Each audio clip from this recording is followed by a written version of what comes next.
कि शिव शक्ति को अगर हम इसी कथा के द्वारा ना समझ के वैज्ञानिक तरीके से समझें तो आप देखेंगे कि हर वस्तु परमाणुओं से बनी है। एक परमाणु के अंदर अगर आप झांकेंगे तो उसकी नाभि में आप देखेंगे कि जिसमें प्रोटॉन और न्यूट्रॉन होते हैं और उसके चारों ओर इलेक्ट्रॉन एक निश्चित आवरण में घूम रहे हैं। अब जरा ध्यान दीजिए कि भाई प्रोटॉन आपस में एक दूसरे को धक्का देते हैं, फिर भी वो आपस में टकराते नहीं, आराम से घूमते हैं, मगर वो बाहर नहीं निकलता, ना ही वो नाभि को तोड़ करके बाहर आते हैं, आवरण के अंदर ही रहते हैं। तो आप जो ये आवरण देख रहे हो ना, और जिसके अंदर ये सारी तीनों चीजें चल रही हैं, इलेक्ट्रॉन, प्रोटॉन, न्यूट्रॉन, ये बाहर नहीं निकल पा रहे, उसका कारण यही है कि शिव जो है संतुलन है। जो आवरण है वही शिव है और जो अंदर है वो शक्ति है। यदि आवरण टूट जाए तो ऊर्जा नष्ट हो जाएगी, क्योंकि एक अदृश्य शक्ति काम कर रही है जिसे हम कहेंगे स्ट्रॉन्ग न्यूक्लियर फोर्स। तो शिव शक्ति का यही अर्थ है। तो नाभि के अंदर जो अपार ऊर्जा छुपी है, उसको जो संतुलन में रखे हुए है, बाहर नहीं निकलने देता, वही हमारे शिव है। वही सीमा बनाते हैं, वही संतुलन देते हैं और वही उसे कंट्रोल करके रखते हैं शक्ति को, इसलिए कहा गया है शिव। ऐसे ही लकड़ी को अगर आप देखेंगे, लकड़ी अपनी जलती है, लकड़ी का जो आवरण है, जो ढांचा है, वही शिव है। उसके अंदर जो शक्ति छुपी हुई है, जो आग लगाने पे प्रकट होती है, वो ऊर्जा है। यदि आप पृथ्वी को देखेंगे तो पृथ्वी के अंदर बहुत सारी गर्मी है, मैग्मा है, ऊर्जा है, फिर भी पृथ्वी फट नहीं रही, क्योंकि पृथ्वी का जो गुरुत्वाकर्षण है, चुंबकीय क्षेत्र है, उस ऊर्जा को संतुलन में रखे हुए है, वही तो शिव है। सूरज को आप देखेंगे तो हर सेकंड सूरज में न्यूक्लियर फ्यूजन हो रहा है, इतनी सारी ऊर्जा, इतनी सारी अग्नि, सब कुछ एक पल में हो रहा है, लेकिन सूरज बिखरता नहीं है। उससे भी जो एक फोर्स रोके हुए है वही शिव है।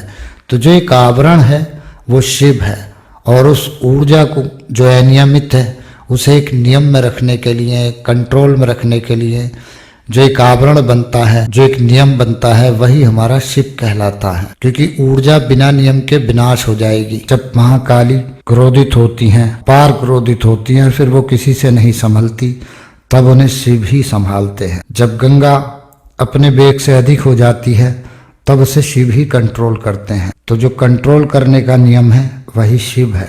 अब आते हैं हम मंत्र की तरफ।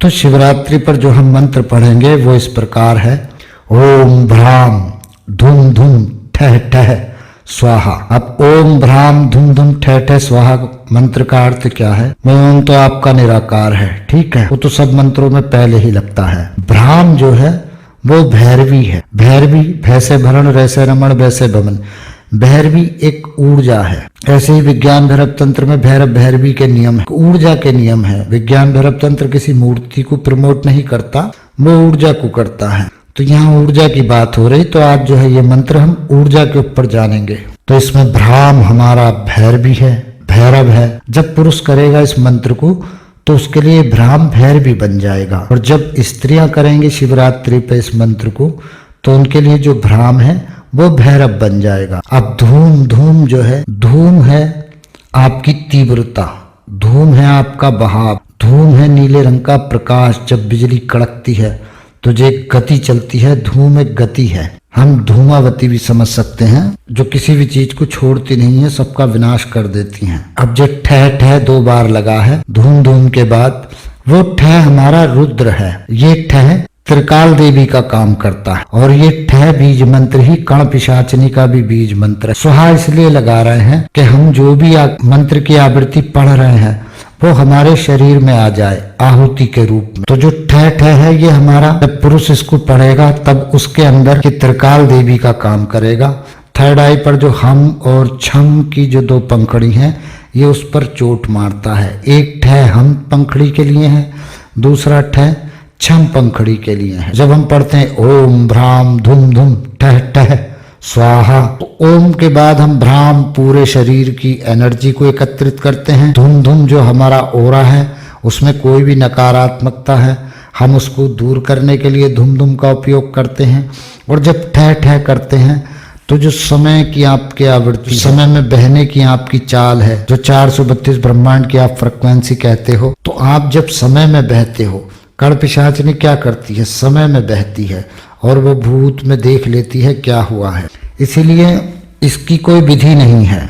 अगर आपके मंदिर में दिया जल रहा है तो आप बैठ करके मंदिर में कर सकते हो, ताकि इस मंत्र के लिए आपको कोई दिया नहीं जलाना है। इस मंत्र में किसी दिए की जरूरत नहीं होती, बस आपको कहीं भी बैठ जाना है, कुर्सी पर, बिस्तर पर, गद्दे पर। कमर अगर दुखती है तो तकिया लगा लेंगे, लेकिन जमीन से टच नहीं होंगे, दीवार से कमर टच नहीं करेंगे, तब आप बैठकर आराम से पढ़ें। ये धूमावती का मंत्र नहीं है, धूम इसमें केवल बीज लगा है। ये वो शक्ति है जैसे नाम जप के बाद आदमी में जो शक्ति कम हो जाती है मृत्यु के बाद, वहां उसे शक्ति प्राप्त होती है। कभी कभी क्या होता है, कोई दूषित चीजें होती हैं, हम वहां पर हार जाते हैं। कितनी भी कोई दूषित चीज होगी, अगर हम वहां खड़े होकर भी इस मंत्र का उच्चारण करेंगे तो हमारे इस मंत्र को कोई भी चीज अपवित्र नहीं कर सकती, क्योंकि ये मंत्र किसी देवी का नहीं है, किसी देवता का नहीं है। जो मनुष्य पढ़ेगा ये उसके अंदर की आंतरिक शक्ति का मंत्र है, जो स्त्री पढ़ेगी ये उसके अंदर के पुरुष का मंत्र है, कहें तो अर्धनारीश्वर का मंत्र है।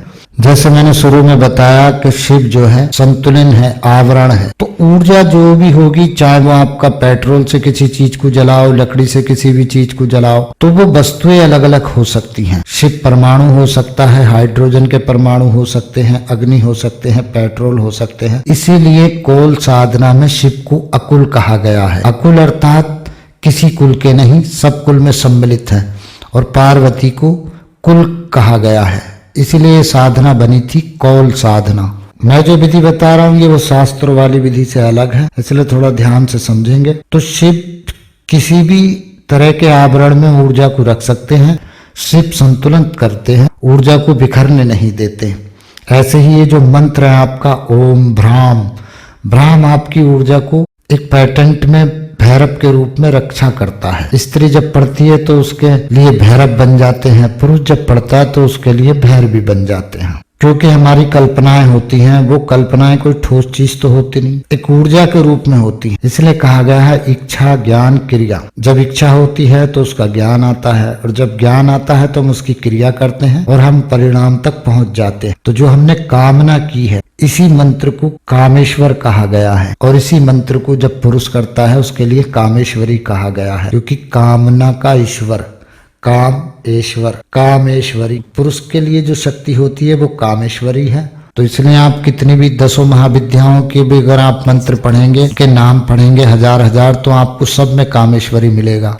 यही कामेश्वर हमारे 16 वर्षीय रूप में है। जब स्त्री कामेश्वर का ध्यान लगाती है तो कुंडलिनी पुरुष रूप में बन जाती है, 16 वर्षीय षोडशी जिसको हम कहते हैं। और जब पुरुष करता है अपने अंदर प्रेमी रूप में ध्यान, किसी माता के रूप में आपको समझ के नहीं पढ़ना है मंत्र, तो उसके लिए फिर ये कामेश्वरी बन जाती है, उसकी आदि शक्ति बन जाती है। इसलिए न माला की जरूरत है, न आसन की जरूरत है, आपको किसी चीज की जरूरत नहीं है। कहीं भी आप बैठो और इस मंत्र को पढ़ो। शिवरात्रि के दिन आपको अच्छे प्रभाव मिलेंगे। उसके बाद आप जब 10, 11 दिन, 21 दिन, 40 दिन करोगे तो आपको ऐसा लगेगा जैसे मेरे पास में कोई अदृश्य चीज, क्योंकि जब स्त्री होगी तो भ्राम के भैरव उसके समीप होंगे, फिर धूम की शक्ति होगी, फिर ठह ठह त्रिकाल की शक्ति होगी, यानी रुद्र की शक्ति होगी। जब पुरुष पढ़ेगा तो उसको ऐसा लगेगा जैसे मेरे आसपास भैरवी की शक्ति है, त्रिकाल देवी की शक्ति है। तो ये मंत्र आपके आसपास एक एनर्जी क्रिएट कर देता है जो आपकी रक्षा के लिए तत्पर हो जाता है।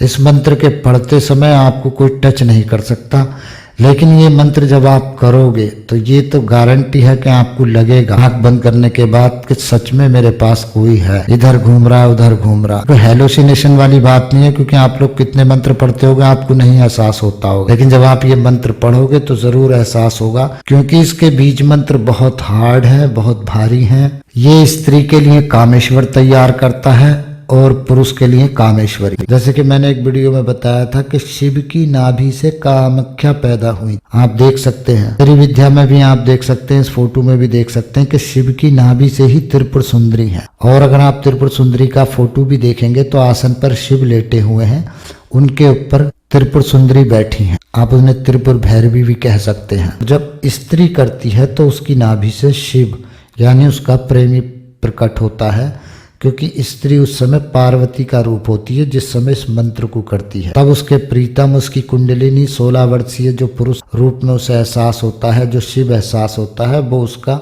आदि शक्ति है पुरुष। क्योंकि जब स्त्री इस मंत्र को पढ़ती है तो एक श्लोक आता है अर्धनारीश्वर में, शिव शक्ति प्रेम स्था ब्रह्म योगे रतो अहम। इसका अर्थ यही है कि मैं शक्ति शिव के प्रेम में हूँ, मैं ब्रह्म योग में लीन हूँ, मैं शिव में रत हूँ, मैं रुद्राणी हूँ, मैं शक्ति हूँ।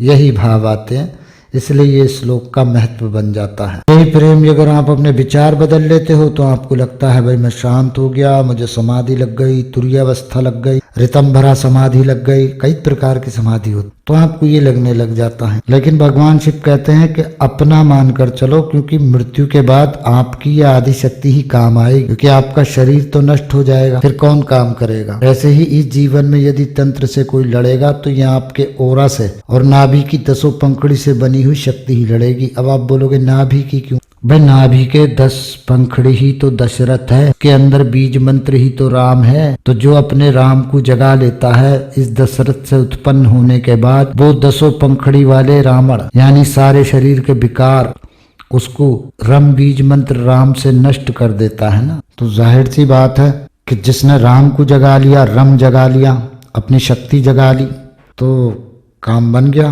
फोटो में भी देखेंगे कि जो श्री विद्या है हम यंत्र राज कहते हैं, तो शरीर में किस तरह से बनता है। ये मंत्र पढ़ते में आपको कुंठा नहीं लानी है, आनंद से रहना है। आपको अगर कोई वासना आती है तो आप उसका आनंद लो, अपनी वासना में ऊर्जा को नष्ट नहीं करना है। स्त्रियों को भी आनंद आता है, पुरुष को भी आता है, और मैं आपको पहले भी उदाहरण दे चुका हूँ, अब भी देता हूँ। शिव कहते हैं कि परेशान मत रहो, अगर आप दुखी हो तो जीना आपका बेकार है। ये शिव सूत्र का ही श्लोक है, लोकानंद समाधि सुखम। सारे कार्य करते हुए आनंद में और मस्ती में रहना ही तो सच्ची समाधि है, सच्चा सुख है।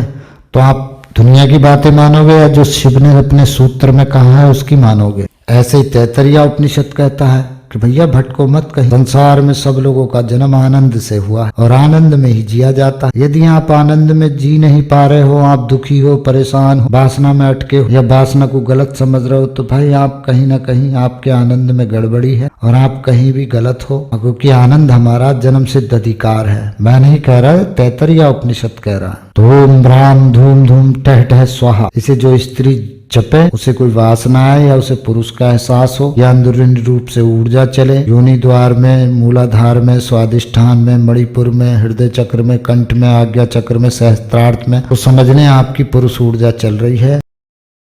वो आपकी काम वासना नहीं है, वो आपकी काम ऊर्जा है और आपको काम ऊर्जा को आगे बढ़ाना है। ये जितने भी मैंने श्लोक डाले हैं इनकी आपको कटिंग लेनी है तो आप जीरो सूत्रा चैनल पे चले जाइए, टेलीग्राम चैनल है, वहां से आपको विशेष रूप से सारी कटिंग मिल जाएंगी। और भी कुछ कटिंग होंगी वो भी मैं आपको भेज दूंगा जो मैं इस वीडियो में नहीं डाल पाया हूँ। रात में जो लोग भाई मुझे थोड़ा सपोर्ट करना चाहते हैं तो ये पेटीएम गूगल पे नंबर है, जो आपकी इच्छा हो भाई, ये मंत्र के बदले जो भी आपको लगे हमें खुशी से देना, वो सपोर्ट के रूप में आप इस मंत्र के बदले हमें दे सकते हैं, क्योंकि मैं कोई दीक्षा वगैरह नहीं देता हूँ। तो इस शिवरात्रि पे पूरे मन से जो है इस मंत्र को करें, कोई डरने की, किसी भी भय में पड़ने की कोई भी जरूरत नहीं है, मस्त होके करें, कोई दिक्कत नहीं आने वाली है। जो भी लोग मेरे कोर्स में जुड़ना चाहते हैं और रात को 8 बजे से लेकर 11 बजे के बीच कॉल करके मुझसे जुड़ सकते हैं, तो हमसे जुड़े रहिएगा। प्रणाम।